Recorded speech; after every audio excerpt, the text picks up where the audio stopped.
வணக்கம் நேர்களே, இது ஷர்மிளா டாக்கீஸ். நான் உங்கள் டாக்டர் ஷர்மிளா. இன்னைக்கு நம்மளோட சிறப்பு விருந்தினரா இணைஞ்சிருக்கிறாரு விடுதலை சிறுத்தைகள் கட்சியின் துணை பொதுச் செயலாளர் மற்றும் திருப்போரூர் சட்டமன்ற உறுப்பினர் திரு எஸ் பாலாஜி அவர்கள். வணக்கம். வணக்கம்.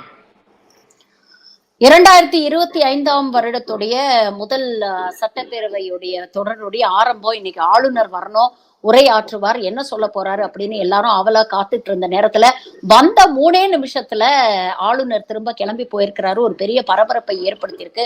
உண்மையிலேயே இன்னைக்கு சட்டமன்றத்துல என்ன நடந்தது, முதல்ல அது மக்களுக்கு நேயர்களுக்கு தெளிவா சொல்லிடுங்க. அதாவது என்ன மாதிரியான புரிதல் ஏற்பட்டிருக்குன்னா, இன்னைக்கு காலையில சட்டமன்றம் துவங்கியவுடன் ஆளுநருக்கு எதிர்ப்பு தெரிவித்து காங்கிரஸ் கட்சியை சார்ந்த உறுப்பினர்கள் ஆளுநர் இருந்த அந்த இடத்துக்கு சபாநாயகர் இருக்கை அருகே போய் நின்னாங்க. அவங்க முழக்கம் எழுப்பினாங்க. அதே மாதிரி அதிமுக உறுப்பினர்களும் முழக்கம் எழுப்பினாங்க. இந்த கலாபரத்துல கவர்னர் வெளியில போயிட்டாருன்ற மாதிரிதான் ஒரு தோற்றம் ஆரம்பத்துல எல்லாருக்கும் ஏற்படுவதற்கான வாய்ப்பு இருந்தது. ஏன்னா அந்த மாதிரியான ஒரு காட்சிகள் தான் நீங்க பார்த்திருக்க முடியும்னு நினைக்கிறேன் நான். ஆனா உண்மையிலே என்ன நடந்ததுன்னா, அந்த போராட்டமோ அல்லது அங்க ஏற்பட்ட அந்த இடையூறோ ஆளுநர் சபையில அந்த ஆளுநர் உரையை படிக்காமல் சென்றதற்கான காரணம் இல்லை. அவரு முதல்ல டிசைட் பண்ணிட்டாரு, இந்த ஆளுநர் உரையை படிக்க கூடாதுன்றதுல அவர் முடிவு பண்ணிட்டு வந்துட்டாரு. இதெல்லாம் எதுவுமே நடக்கல அப்படின்னா கூட அவர் வெளிநடப்பு பண்ற மாதிரி போயிருப்பாருன்றதுதான் யதார்த்தமான உண்மை. காரணம் என்னன்னா, அவர் வந்த உடனே என்ன பண்ணிட்டாரு, தேசிய கீதம் இது இசைக்கப்படவில்லை, வெறுமனே தமிழ் தாய் வாழ்த்து தான் இசைக்கப்பட்டது, இது இதுக்கு அரசமைப்பு சட்டத்துக்கு எதிரானதுலாம் சொல்லிட்டு அவர் பாட்டு விருன்னு நடந்து போயிட்டாரு. இது என்ன ஒரு வேடிக்கைன்னா, அரசமைப்பு சட்டத்தை பத்தி அவர் பேசுறது ஒரு மிகப்பெரிய ஒரு வேடிக்கை. இன்னொன்னு, தேசிய கீதத்தை அல்லது நாட்டுப்பண்ணை நாம ஒரு பொழுதும் அதை புறந்தல்லவோ அல்லது அதை வேண்டான்னு சொல்லியோ ஏற்பட்ட நிலையில தமிழ்நாட்டை பொறுத்தவரை என்ன நடைமுறைனா, உங்களுக்கே தெரியும், எல்லா அரசு நிகழ்ச்சிகளிலும் துவங்கும் போது தமிழ்தாய் வாழ்த்தோடு துவங்கும், நிறைவு செய்கின்ற பொழுது நாட்டுப்பண் இசைக்கப்படும். அதே மரபுதான், அதே நடைமுறை தான் சட்டமன்ற கூட்டத்தொடர்ல இவர் ஆளுநர் பேசும்பொழுதும் கடைபிடிக்கப்படும். இது ஏற்கனவே ஒரு தடவை பிரச்சனை வந்தது. அப்பவும் இது தொடர்பா அவருக்கு விளக்கம் கொடுக்கப்பட்டது. ஒருவேளை நாட்டுப்பண்ணே இசைக்கல, நம்ம முடிஞ்ச பிறகு கூட நாட்டுப்பண்ணை இசைக்கல அப்படின்னா கூட அதுல ஒரு எதிர்ப்பு தெரிவிக்கிறதுல ஒரு அடிப்படை நியாயம் இருக்கு. ஆனா இது வேண்டும் என்றே இதை அவர் செஞ்சிருக்காரு. அவர் ரொம்ப ப்ரீ பிளான்டா இப்படிதான் பண்ண போறோன்றத முடிவு பண்ணிட்டு வந்துட்டாரு ஒண்ணு. அதனால அவர் கிளம்பி போயிட்டாரு. என்ன காரணத்துக்காக இதை ப்ரீ பிளான் பண்ணிட்டு வந்திருப்பாருன்னு நினைக்கிறீங்க? நீங்க சொன்ன மாதிரி ஏற்கனவே இந்த மாதிரி கடந்த முறையும் தேசிய கீதம் ஒழிக்கிறதுக்கு முன்னால இன்ஃபேக்ட் தேசிய கீதத்தை அவமானப்படுத்திட்டு அவர் தான் வெளிநடப்பு செஞ்சாரு அப்படிங்கறத நம்ம பாக்குறோம். அப்ப கூட பேரவைத் தலைவர் அப்பாவோ அவருக்கு கடிதம் மூலமாக தெரிவித்தார், 1920ல இருந்து சட்டப்பேரவையில, தமிழ்நாடு சட்டப்பேரவையில இதுதான் மரபு, இந்த மரபை நாங்க மாத்த முடியாது அப்படிங்கிற ஒரு விஷயத்தை அவர் பதிவு பண்ணியிருந்தாரு கடிதம் மூலமாக. அப்படி இருந்தும் இதை மாத்த மாட்டாங்கன்னு தெரிந்தும் இவர் ப்ரீ பிளான் பண்ணி இப்படி ஒரு விஷயத்த செய்யறாருன்னா என்ன நோக்கமா இருக்கும்னு நினைக்கிறீங்க? ரொம்ப சிம்பிள். நீங்க இவரை தமிழ்நாட்டினுடைய ஆளுநரா நியமித்து அறிவிப்பு வந்த பொழுது நீங்க பாத்தீங்கன்னா தெரியும், அவரை அறிவிச்ச அடுத்த நிமிடமே தமிழ்நாட்டுல விடுதலை சிறுத்தைகள் கட்சி தலைவர் எழுச்சி தமிழர் ஒரு அறிக்கை வெளியிட்டார்.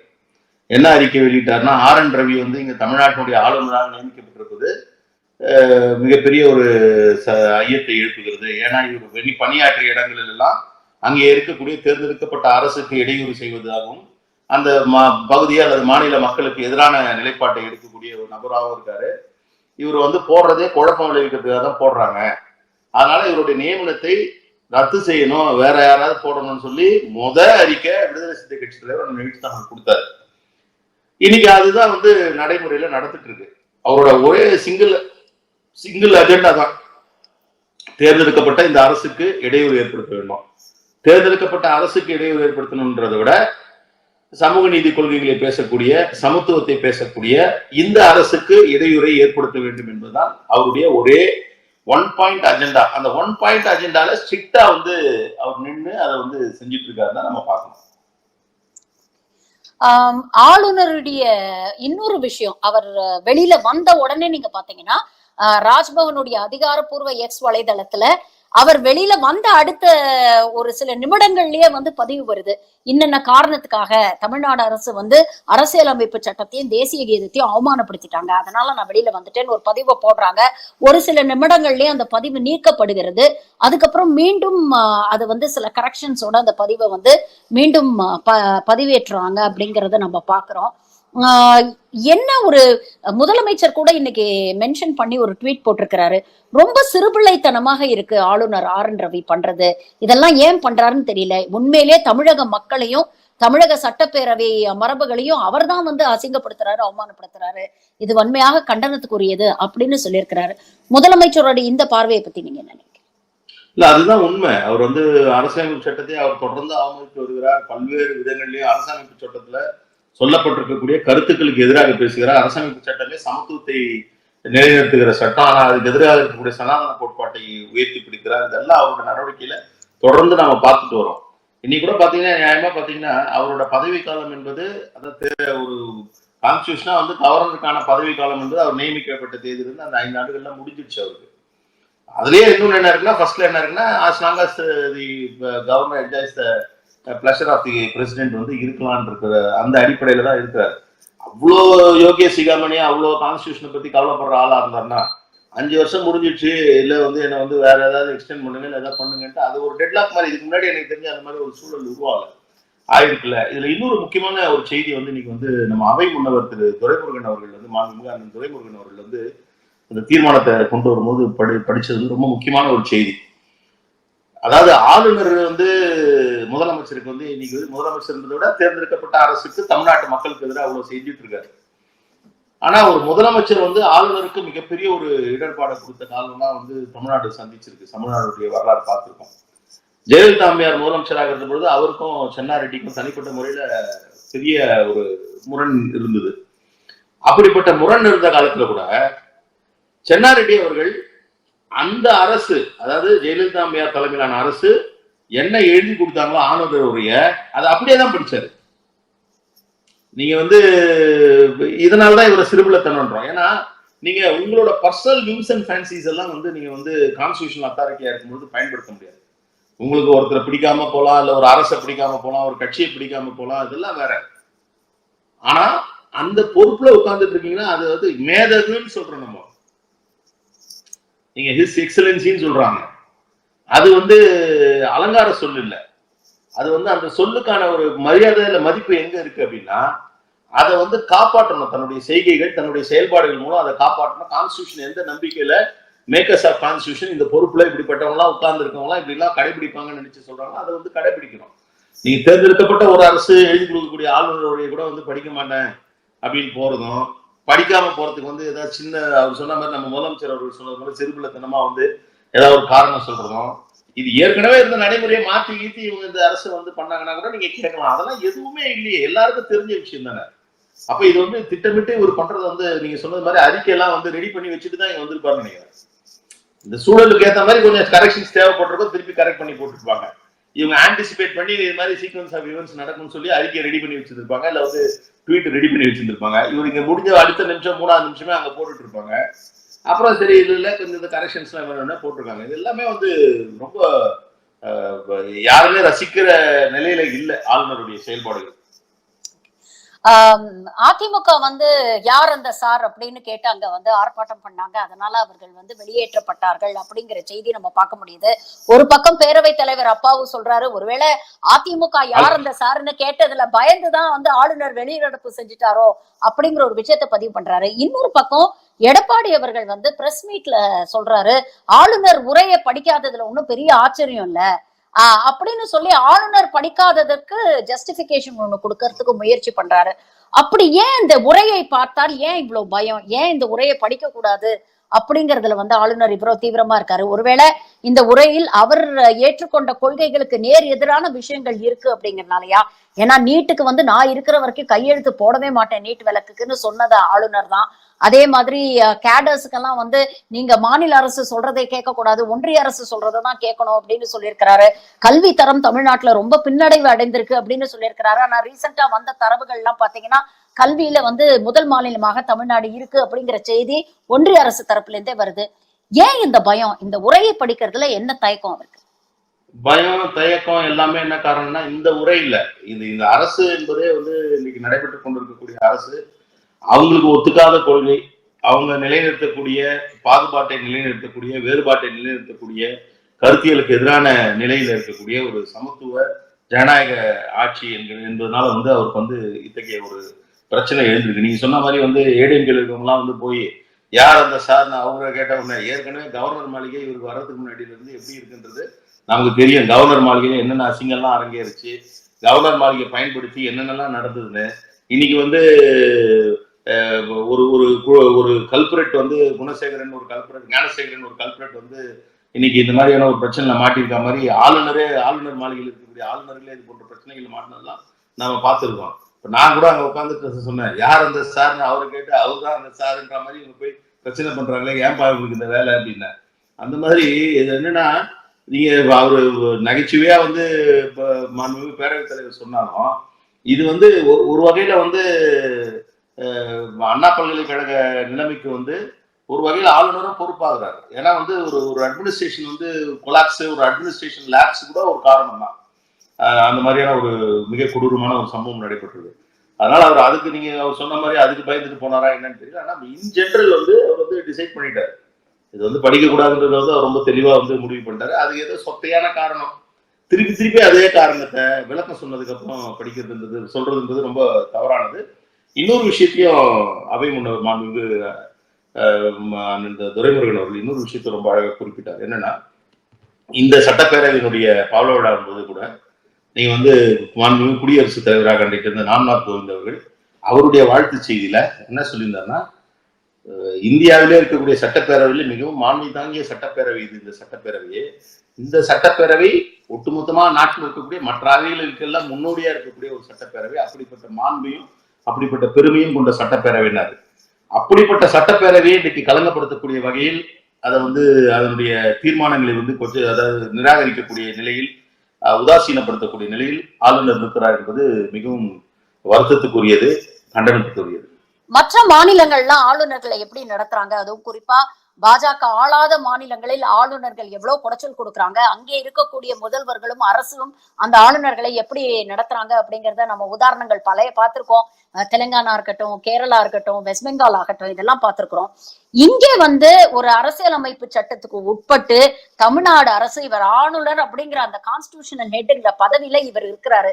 இவர் நேரடியாக நமக்கு எதிரான சித்தாந்தம் கொண்டவராக இருந்தாலும் அவர் வகிக்கக்கூடிய அந்த பதவிக்கு மரியாதை கொடுக்கணும் அப்படின்னு சொல்லி அவரை இன்னி வரைக்கும் அவங்க மரியாதையா தான் இந்த அரசாங்கம் நடத்தி இருக்கிறாங்க. ஆனா ஆளுநர் ரவி இது போன்ற விஷயங்களை செஞ்சு அவருக்கு மேல இருக்கக்கூடிய சில பேரை வந்து இம்ப்ரெஸ் பண்ணணும் அப்படின்னு முயற்சி பண்றாரு. பட் அது நேரடியாக தமிழ்நாட்டுல இருக்கக்கூடிய பாஜகவுடைய ப்ராஸ்பெக்ட்ஸ் வந்து பாழ் பண்ணுதோ அப்படிங்கிற ஒரு நினைப்பு வருதா? இன்ஃபேக்ட் இவர் செய்யக்கூடிய விஷயங்கள் இன்னும் பாஜக மேல மக்களுக்கு கோபத்தை தான் ஏற்படுத்துமோ அப்படின்னு தோணுது. உங்களுடைய கருத்து? அதாவது பார்ட் வந்து நீங்க வந்து எப்படி நடத்தப்படுகிறார் ஆளுநர் சொன்னீங்க. உள்ளபடியே வந்து ஆளுநர் நினைச்சாங்கன்னா, மாநில அரசு நினைச்சதுன்னா எவ்வளவு விஷயங்கள் பண்ணலாம். அவர் கேட்கறதெல்லாம் வந்து தரப்பட்டிருக்கலாம். இதெல்லாம் கடந்த காலத்துல சென்னாரெட்டி இருந்தப்பவே வந்து ஜெயலலிதா அம்மையார் பண்ணாங்க. சென்னாரெட்டி இருந்தப்போ ஜெயலலிதா அம்மையார் வந்து கான்வெகேஷனே வந்து எஜுகேஷன் மினிஸ்டர்ஸ் வந்து வச்சு பண்ணாங்க, கவர்னர் பண்ணக்கூடாது அப்படின்னு. ஆனா இவங்க வந்து அந்த மாதிரிலாம் எதுவும் பண்ணல.